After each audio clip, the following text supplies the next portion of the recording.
Hi, my name's Elias Haddad, and this is my ENME435 remote sensing final project.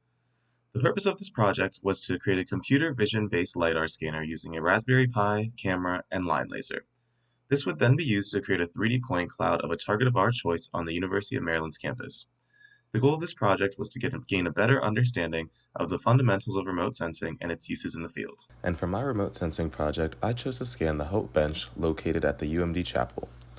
I chose this bench not only because of its accessibility and manageable size, but also because it adds complexity when trying to scan letters, and I was interested to see how that shows on my final 3D point cloud. There were a variety of other targets that I could have chosen, but this target is one that is not very well known around campus, and I wanted to showcase it in a cool way. Here is my LiDAR sensor. We have our 3D printed mount. We have our Raspberry Pi zip tied down. We have our Raspberry Pi 8 megapixel camera with these plastic bolts. We have our Arduino Uno, and we have our laser. Our Arduino Uno is used as a controller for this laser. We have our power and ground plugged in, and we have this wire here, which is used to control the power of the laser. When plugged into another pin, we turn our laser on. When unplugged, our laser will then turn off. We do this through a very simple code. We define our input and output pins. Here I use pins 6 and 10. And then we read the input of pin 6, which is going to turn the laser on when it's high and is going to turn the laser off when it's low. I want to note one thing about how this mount is designed. Our camera sensor here and our laser here are exactly 12 inches apart, center to center. This is because when we try to triangulate the range of the target that we are detecting, we are using a distance of 12 inches in our triangulation calculation. Here's a diagram showing the basics of how our LiDAR sensor works. The laser and the camera axes are parallel and set at a distance of 12 inches apart, and the camera's view diverges as the distance increases. When the laser is hitting an object, the distance to that object can be detected by its distance from the center of the image frame. The further away the object is from the camera, the closer to the center the laser is in the frame. The closer an object is, the further away the laser is from the center of the frame. This, in combination with other geometric calculations, can be used to calculate the distance from the sensor, which will be our main algorithm in creating our 3D point cloud. Here we see an early development stage of color tracking where we develop a green light tracker with the Raspberry Pi and camera. This will then be further developed to be able to detect the laser in our final images for our LiDAR sensor. After developing all the necessary stages, it was finally time to start using the sensor. To begin, I aligned my laser to be perpendicular to the frame in order to get the cleanest data possible. After aligning the laser, I calibrated it by collecting images facing a flat surface such as my wall. This was then put into a calibration curve, and I derived new RO and RPC values to best match my data. Once these values were set and the calibration was complete, I performed a test scan with a box to see how well my sensor was performing. Here, you can see an initial 3D point cloud of the box with the wall behind it.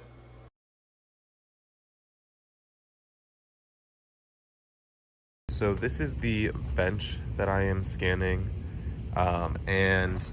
So a couple things that I wanted to note here is that these letters they have depth to them, so that may affect our scans where it may detect that instead of nothing in the background, so it won't see it as a completely through hole. It'll see it as possibly something that's just a little bit further away. So that may be something we need to look into as we do our data generation. I also want to note these lights on either side, which we will be covering when we do our scans. I want to note that this edge here on the sides of the bench are covered, or curved, so we can see if our detector will detect something like that. As well as at the bottom here, we have these little raised platforms here where it bolts into the ground. So we're gonna see if we can detect that as well.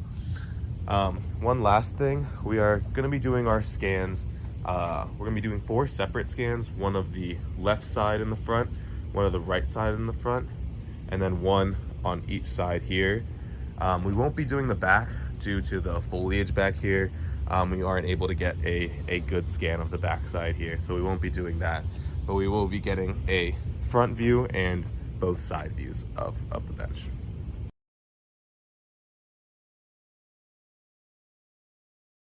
Here you can see 3 out of the 4 scans being performed. Unfortunately, we did not manage to capture the first one on video, but it was a front left view of the bench. During the scanning process, I ran into a variety of challenges such as the weather, correcting the aspect ratio, and even a frayed wire. But thankfully, all of these issues were able to be resolved, and I was able to complete the scan with the help of my roommate, who you can see here, inputting the angle values while I adjust the sensor.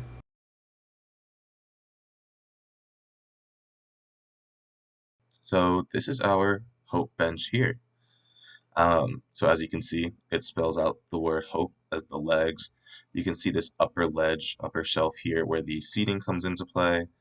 And then you can see on this side, it's a flat face because the H here is has an entire wall going up for the leg. But if you can see on this side that this E here, it has some spaces in it and a couple places where a laser couldn't pick up any of it. So you can see there's some spaces in there to account for the different legs of the E here.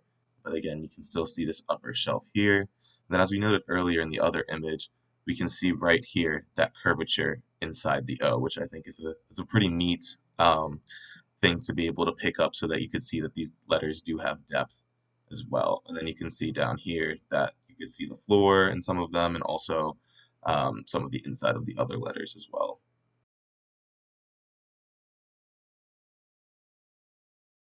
So this is a picture of the bench,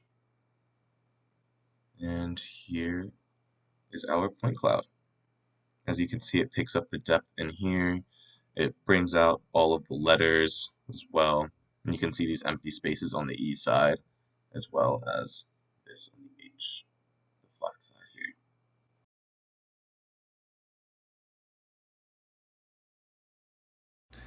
Here is the mesh generated from our 3D point cloud using MeshLab. It does not look great and does not give us the best depiction of the bench, but it has some features that are representative in some ways. You can see bump outs where the upper shelf is where people sit, as well as all 3 sides of the bench. You can also see where it was trying to track the letters, but unfortunately was unable to get a very clear depiction of them. I tried a variety of different settings, adjusting the necessary number of neighbors and adjusting the screen Poisson parameters. But unfortunately, this is a very complex shape with small surfaces to be able to account for. With more experience in MeshLab and more precise scan with more data points, I believe the mesh could come out great.